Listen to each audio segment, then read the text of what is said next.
کہ اللہ کا رسول کسی بات کا فیصلہ کرے اور مومن اور عام اس کو تسلیم نہ کرے۔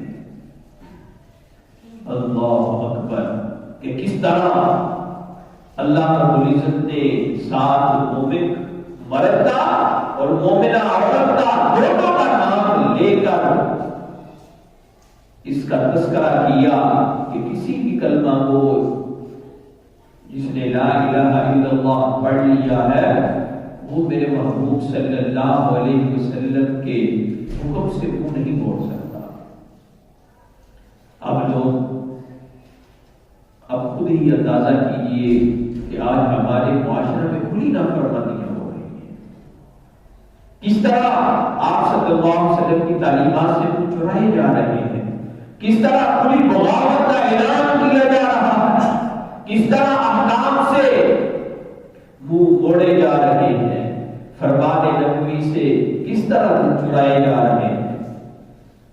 کہ آج ہم علی اعلان کھلی گمراہی کر رہے ہیں۔ بتاؤ اس سے بڑی بھی منافقت ہوگی؟ ادھر یہ صحابی رسول ہے،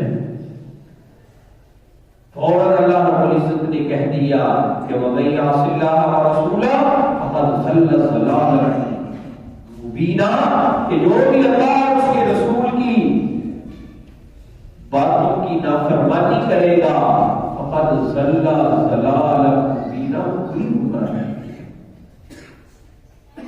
آج میرے محترم دوستو بزرگوں، یہ صحابہ رسول کی مقدس جماعت اس بات کو، اس حقیقت کو وہ سمجھ گئی تھی کہ ان کا اس بات پر یقین تھا کہ اطاعت رسول سے منہ موڑنا، آپ کے احکام سے روگردانی کرنا، آپ کی نافرمانی کرنا گمراہی اور کفر کا سبب ہے اور اللہ تعالیٰ کی ناراضگی کا موجب ہے۔ اصحاب رسول اس حقیقت کو جان چکے تھے کہ ایمان نام ہے اطاعت رسول کا، ایمان نام ہے اطاعت رسول کا۔ وہ سمجھتے تھے کہ اپنی ایک ایک حرکت، ایک ایک عمل سیرت مصطفی کے تابع کر دینے کا نام ہی دین ہے۔ وہ جانتے تھے کہ حضور کے ہر حکم کو، آپ کے ہر فرمان کو تسلیم کر لینا ہی اسی کا نام اسلام ہے۔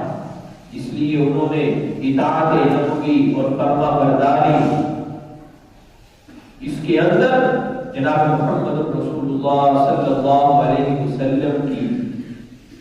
ایسی فرما برداری کی مثالیں قائم کی، ایسے لاجواب نمونے دنیا کے سامنے پیش کیے کہ انہوں نے نبی کریم کے ہر قول کو، ہر ارشاد کے سامنے گردنیں جھکائی،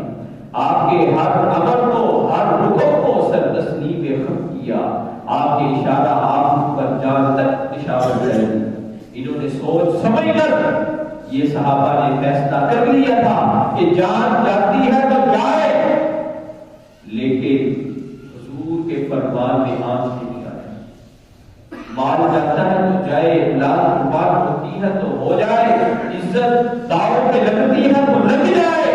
مگر اطاعت رسول، اتباع پیغمبر کے جو لاجواب نمونے انہوں نے پیش کیے، ان میں سے ایسے ایسے واقعات خدا کی قسم انسان کے روٹے کھڑے ہو جاتے ہیں کہ اطاعت رسول کے اندر، اتباع پیغمبر کے اندر انہوں نے کس انداز سے اور کس حد تک ہوگی۔ امام الانبیاء صلی اللہ علیہ وسلم مکہ سے ہجرت فرما کر مدینہ منورہ تشریف لائے تو بیت المقدس کی طرف منہ کر کے نماز پڑھتے ہیں۔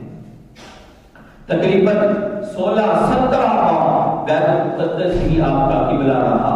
دعا کرو اللہ رب العزت قبلہ اول کی آزادی فرمائے، ان یہود و نصارہ کے شکنجے سے اس کو آزاد کرے اور مظلوم فلسطینیوں کی آنکھوں کی اللہ لاج رکھے اور ان کی آنکھوں کی، ان معصوم بچے اور بچیاں، ان کے خون کا ان کو صحیح بدلہ عطا فرمائے۔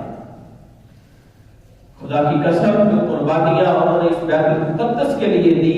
یہ امت مسلمہ پر قرض ہے۔ ہر کلمہ گو مسلمان جتنا ان فلسطینیوں کا اس بیت المقدس کے لیے حق ہے، اتنا ہی ہر کلمہ گو لا الہ الا اللہ پڑھنے والے پر اس کا